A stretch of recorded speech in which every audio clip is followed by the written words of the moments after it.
Hi, we recently got some questions on our YouTube channel about why we prefer to use the Manfrotto Style Rc2 quick release system and not the more common Arca Swiss quick release system. So in this video, I'm going to try and answer this question.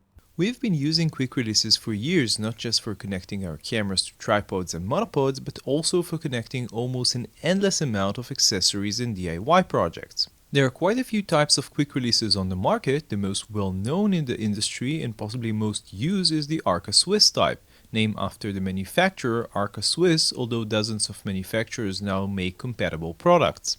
What is possibly the second most common quick release type, at least when it comes to stills, is the Manfrotto Style Rc2. There are a few other systems as well, especially for video. One of the most common one is the Manfrotto 501.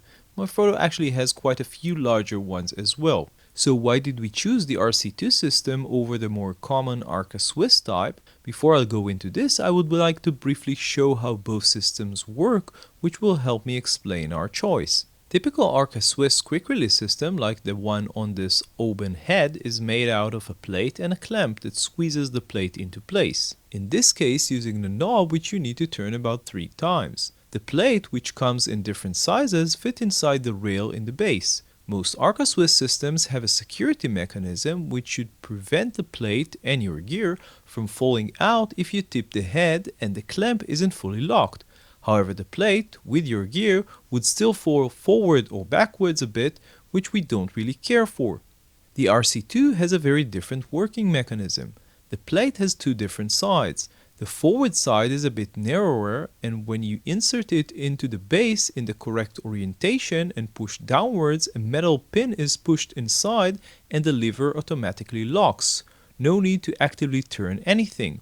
For a tighter hold, it is recommended to push the lever in and of course close the tiny security lock which prevents accidental release of the plate and your gear.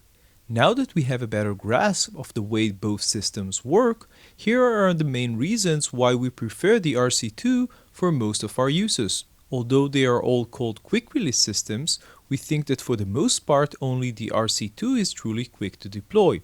This is true not just because of the lever, there are Arca Swiss systems with a lever as well, but because of how easy it is to place the plate in the base. There is no sliding or precise placement, you just push the plate down and it locks super fast, which brings us to the second point. One of the biggest advantages of the RC2 system, in our opinion, is the ability to connect a camera or an accessory with just one hand. As far as we know, there is no Arca Swiss that can do this. For us, this is extremely important, as we sometimes hold other things in our other hand. It's a shame that it isn't as easy to release your gear with just one hand.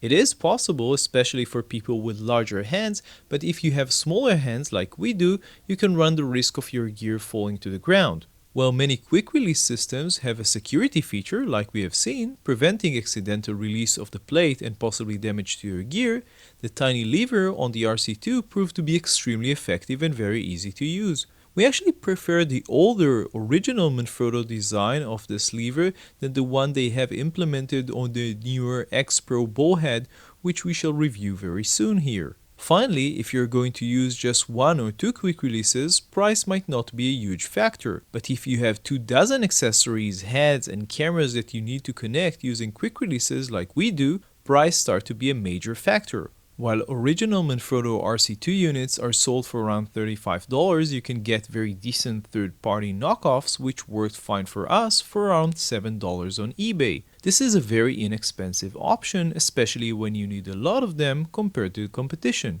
Now, despite all of the things that we just mentioned, there are a few situations where we would actually prefer to use other systems. One example is when we use our own video ring and want more stability. In this case, we prefer to use the longer 501 Manfrotto plates. Although of course we can use the RC2 as well, especially with heavier cameras and lenses, it makes more sense to use the 501 as it is held much tighter. For smaller video work, we adapted the 501 with an RC2 base on top of it, so we can keep the RC2 plate on our camera at all times. We would actually like to see Manfrotto or some other third-party manufacturer come up with a similar non-DIY solution which integrates 501 with an RC2 top. Besides video, another situation where we prefer a different system is when we use long heavy lenses. It is not that you can't use an RC2 on a foot of say a Nikon 200 to 500mm lens, it is just not as stable as a long Arca Swiss plate. Plus, more or less all gimbals use long Arca Swiss plates, so if you're using a gimbal head, you will need to use one. Finally, if you're shooting a lot of vertical shots, you will probably prefer Arca Swiss as it has a lot of L-shaped plate options. There are also better options for panorama shots. Recently we discovered that Manfrotto has the Q2L bracket which uses an RC2, however it is quite expensive compared to most Arca Swiss type L brackets. So there you have it. This is why we use the RC2 for most of our day-to-day work. We know that this can actually be a controversial subject and different people have different needs, but we still think that as a more general purpose system, one that can be good for a wide range of photographic related application, the RC2 is the superior system overall. So this was what we think about the question of Arca Swiss versus RC2. If you have your own opinions, write to us on the comments. As always, don't forget to subscribe to our YouTube channel. See you next time.